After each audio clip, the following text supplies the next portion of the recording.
আচ্ছা তোমরা কি 500 টাকার নোটটা চাও? আচ্ছা যে জিতবে আমি একটা কোশ্চেন করবো। দাঁড়াও আমি একটা কোশ্চেন করবো। যে জিতবে সে কিন্তু এটা পেয়ে যাবে। প্রশ্নটা হচ্ছে খুব সোজা একটা প্রশ্ন, তোমাদের কাছে সোজা লাগবে না কঠিন লাগবে আমি বলতে পারবো না, ঠিক আছে? সেটা হচ্ছে 6, আমরা বাংলা সংখ্যা যেটা 6, সেই 6কে তোমরা ঘোরাবে না বা কিছু করবে না, কিন্তু সেটাকে তোমরা 9 করে ফেলবে। কি করে ফেলবে? না ঘুরিয়ে 6কে ঘোরাতে পারবে না, কিচ্ছু করতে মুভমেন্ট চেঞ্জ করতেই পারবে না, কিন্তু সেটাকে তোমরা 9 করে ফেলতে পারবে। আচ্ছা আমি 6 এর গায়ে হাত দেবো না, কিন্তু 6টাকে 9 করতে হবে। সেটাকে তুমি 9 করতে হবে বা করতে যাবে তা হবে না, সেটা তো তুমি ঘোরাচ্ছ। 6কে যদি আমি ঘুরছিলাম, আমি 6কে 28 হবে না, হবে না। মানে হচ্ছে 6 যেটা সেটাকে তুমি ঘোরাও 9, সেটা তোমাকে ঘুরাতেই হচ্ছে, তোমাকে ঘুরতে হচ্ছে বা তাকে ঘুরাতে হচ্ছে। এবার কি প্রশ্ন রে? আচ্ছা 6টা তো এরকম হয়, হ্যাঁ 6টা এরকম হয়, ওটা আমি মুছে দিয়ে নিচে যদি রাউন্ড দিয়ে করে দিই, সেটা তো তুমি মুছাচ্ছ, টাচ করতে পারবে না, বা তুমি নিজেও মুভমেন্ট চেঞ্জ করতে পারবে না। এত কঠিন তুমি 9 করতে পারবে, যে কোনো ভাবে তুমি 9 করে দেবে।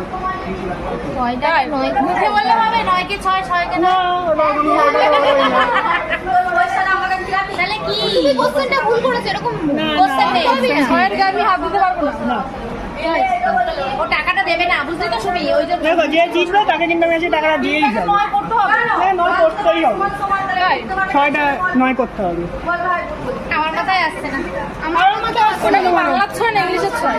6 6 6 বুঝাচ্ছিস তো, সেটাই আমি বলছি। হ্যাঁ ইংলিশে 6 বাংলা 6 যা বলো না কেন, যে কোনো ভাবে করতে পারলেই হবে। বাংলাদেশ 6 ওইটাই তো হলো, বাংলায় 6 বলো ইংলিশে 6 বলো, করতে পারলেই হলো, মুদ্রা কথা হচ্ছে এইটা।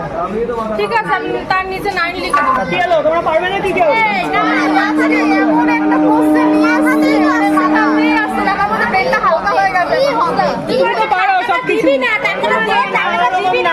পারলে আমি দিয়ে যাবো, না যা পারবে আমি তাদেরকে দিয়েই যাবো। ছেলে কাল প্রশ্ন করছে, না ছেলে এখন বুদ্ধিমান হয়ে গেছে, বুঝতে পারছি।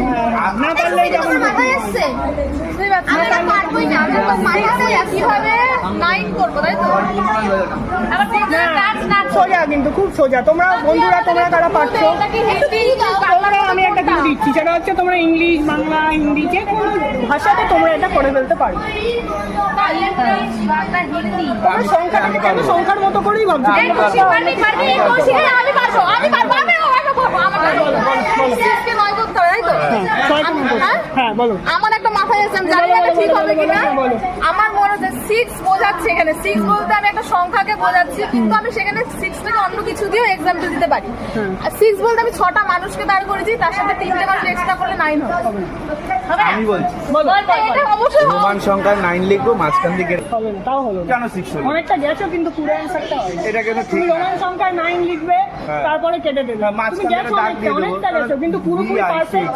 তুমি 90% গেছো বা 10% এর জন্য কাট। দেখো বলে আমারটা হয়েছে কিন্তু না দিচ্ছে না 90% হয়েছে, কিন্তু 10% এর জন্য তোমার answer- 90% হবে, আচ্ছা আমি অ্যান্সারটা বলে না দিচ্ছি। না না না না না না না, এটা বলছি, আমরা বলছি। না কৌশিক 90% গেছে, আমি বলে অ্যান্সারটা বলে না, তো রোমানে লিখতে হবে রোমানে লিখতে হবে, কিন্তু তুমি যেভাবে বলছো সেরকম ভাবে হবে না। তাহলে কি তাহলে হবে? রোমানে 6 লিখতে তুমি হবে। বলছো যে রোমানে IX লিখতে হবে, লিখার ডেটটা কেটে দেবে। হ্যাঁ এটা হবে। VI তো মানে 6 এটা একদম ঠিক, এটা একদম আমি যখন বলবো তখন কিন্তু আলাদা অ্যান্সার। হ্যাঁ আরে আমি বলেই দিই অ্যান্সারটা। বল। কৌশিক মামা যেটা বলছে IX লিখায় মাঝখান না থেকে এটা কাটা, VI লিখে এইটা হবে না। হ্যাঁ তুমি তাই বলছো VI লিখে মাঝখান থেকে কাটা। VI লিখে হ্যাঁ না সেটা না, সেটা হচ্ছে ইংলিশ অ্যালফাবেট SIX লিখে SIX যেটা 6 বানান, সেখান থেকে এসটা কেটে দিবি। কি করে হয় এটা? SIX নামের রকম না এটা হয়েছিল, SIX যেটা বলে তো সেটাও কিন্তু হয়। কেন সেটা হয় না? SIX তুমি ইংলিশে লিখছো, এটা 9 হলে হয় না তো। হ্যাঁ তুমি SIX ইংলিশে লিখে এসটা যে কেটে দেবে তখন সেটা হয়ে যাবে না। প্লিজ একটা কঠিন প্রশ্ন ধরছিস, যাতে টাকাটা কাম না এটা বল। না না না এরকম কোনো ব্যাপার না, এরকম কোনো খুব সোজা ব্যাপার, খুব সোজা, এটা খুব সোজা। তো বন্ধুরা তোমরা কারা কারা অ্যান্সার দিতে পেরেছো বা তোমরা কারা কারা অ্যান্সার পারবে এটা কমেন্টে জানাও। আর এই টাকাটা কিন্তু ওদের কারো আর আজকে পাওয়া হলো না, ওকে নেই টাকাটা কি আমার আছে? হ্যাঁ এই টাকাটা কিন্তু রিটার্ন চলে গেল না। এই টাকা যখন হবে তখন কিন্তু কোশ্চেনও কঠিন হবে, দরকার টাকাটা। টাকা হলো কোশ্চেনও কঠিন হবে। তো ঠিক আছে বন্ধুরা, আজকে ভিডিওটা এখানে এন্ড করছি। তোমাদের কার কার ভালো লাগে কমেন্টে জানাও।